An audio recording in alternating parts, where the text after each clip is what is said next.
And there's the Queen there doing her Christmas message. So I was thinking that perhaps you could do your own Christmassy message to the nation, Simon.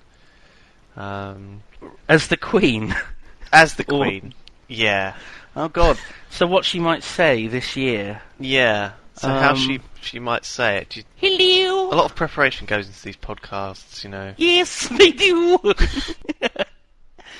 My husband and I would very much like to thank you this year for the support you've given us. She would just waffle.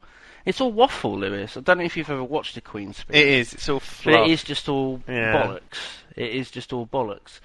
She'll mention, I give all of my support to those overseas serving in my armies. She would always mention that, because they've always got to give the support to the army and stuff.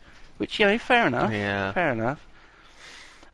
But then, that would sort of be countered by her saying, we've had a very troubling year, and blah, blah, blah. And then she'd go on, she would slightly talk about, or sort of, glance upon some scandal that has happened over the year. So a scandal to do with like the government, or a member of the royal family being caught out doing something, and then that would be immediately glossed over by mentioning the upcoming wedding of the prince. Oh, of course, that's what it's going to be this year, isn't it? Yeah. My grandson William is getting married to some little hussy. She hasn't got blue blood in her. They're not even related. Not even related. Oh, God.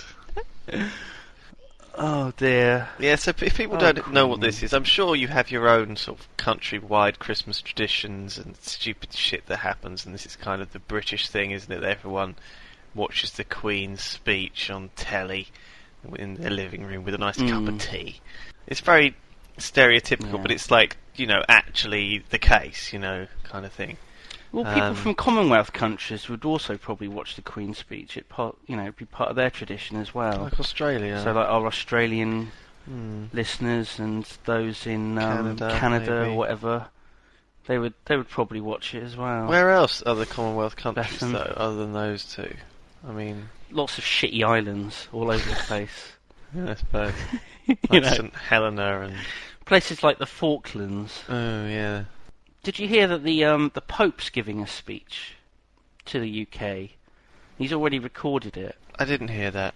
The ex-member of the Hitler Youth, Joseph Ratzenberger, whatever he's called, Ratzinger. Is that his name? Yeah. He gave a speech to the UK, which I didn't even know he could speak English. I don't even know what he sounds like. I've never heard him talk.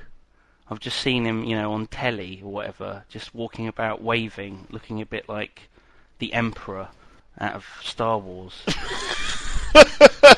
He does, doesn't he? Yeah, he looks like he's about to fire lightning out of his fingers. Yeah, he's a bit of a creepy old git. Still, they don't last very long, these popes. They don't have very much of a life expectancy these days, do they? Because they're always old men, that's why. I know, they're really old men when they get made pope. They need to jazz things up. They need to have, a young person be the next pope. Maybe even a woman. They've already had one woman pope, so there's a precedent that's been set. Really? I did not know that. I've been thinking, about who the next pope could be. A young woman, who's hip, who's with it, who's currently, a big deal in the world. Do you know who I'm thinking of? Ginger Spice. That's who I'm thinking of. Jerry Halliwell. Jerry Halliwell. I'm not sure she's down with the kids.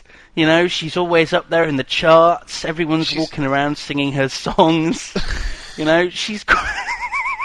I think you're about 10 years out of date, but I think that would probably appeal to the people who decide the Pope committee. Probably. They probably would think that she would be an ideal Pope. No, actually, no, they wouldn't. That's ridiculous. I don't know, she's probably not quite old enough, really. You have to be, young in Pope terms is like 55, Yeah. Someone like Madonna, maybe. Madonna? No, she's Jewish. well, she's not even Jewish. She's like a sect of Judaism, Kabbalah. Is she? So I don't think she would be Oh, Pope. of course she is. It's probably I guess not. a big deal. You know, one of the qualifications of being Pope is believing that Jesus Christ was the Messiah, the Son of God. And if you don't believe that, you're probably not allowed to be Pope. That's a good call. Ho ho ho ho! So, presents, Simon. I was thinking. I mean, what? Presents.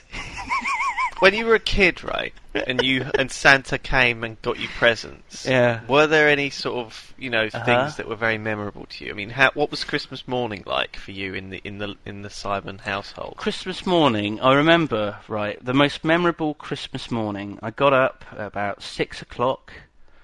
My mum and dad opened the door to my bedroom, and they're like, "Come downstairs, Simon. Santa's been."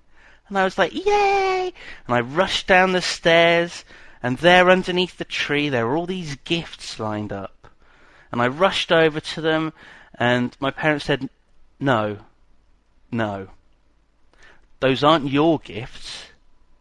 That's your gift over there." And they pointed, and Lewis, I turned around, and over in the corner of the room was the tiniest, littlest, plain cardboard box I'd ever seen.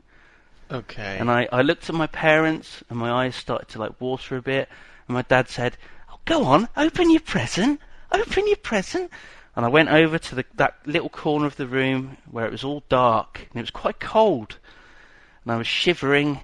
I bent over, and I opened the cardboard box, and do you know what was in that box, Lewis? Do you know what was in there?